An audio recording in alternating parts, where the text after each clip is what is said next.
ही माता, तू ही पिता है, तू ही तो है राधा का Shyam. Diwali is, I would say it's one of our prime festivals, just like Christmas. We celebrate the homecoming of Lord Rama, who was in exile for 14 years, and the tradition has continued.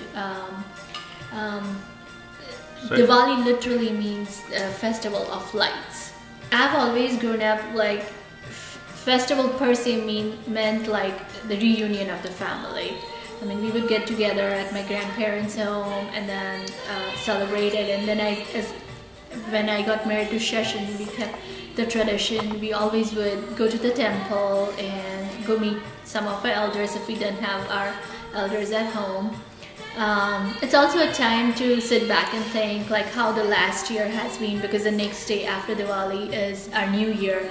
So we sit back and like, okay, what had we aimed for and what did we achieve, and then we say a little prayer to thank God for helping us achieve those things, and then to be blessed for the next year, coming year. Of course, we try and cook some of the traditional food because we're trying to give Seychelles the culture that both of us have grown up. It's like a season, festival season. It starts on the, so this is based on the lunar calendar. It starts on the 11th day, and so on that day we start putting lamps outside our house, and then on the 13th day, which is the Dhanteras, which means we worship Lord Wealth, and then we have a special goddess, Goddess Lakshmi for it. We thank her.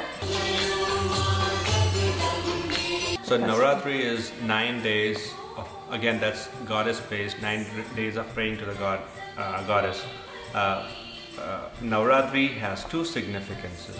So one is what the goddess Durga, she slayed the demon Mahishasur. So that was the celebration for the goddess's victory.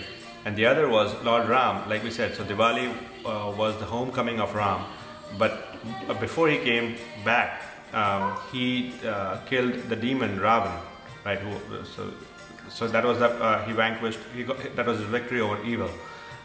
So when the day he killed Ravan was the 10th day of Navratri, right? So that's when he killed Ravan, and then he came back home. So that's how the festivals flow together.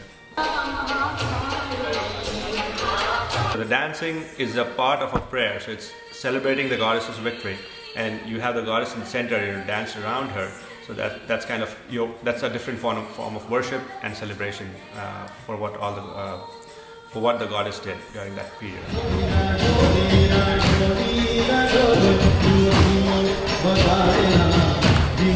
The normal tradition would be putting 5 lights in it, and then again you go in circles around the deity, the picture or the image of the god, and you at the same time there's a chanting of prayer for that particular god, and you're just again worshipping the god.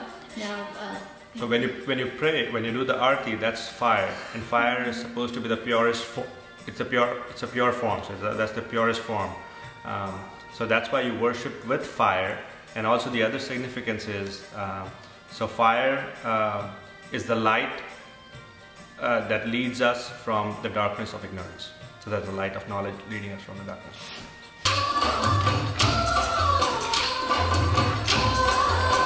The Dandiya is again, that's a form of dance, and Lord Krishna did that dance with Radha when he was growing up. So that's a dance style that was originated by Lord Krishna and has been continued since then. So that's the Dandiya part.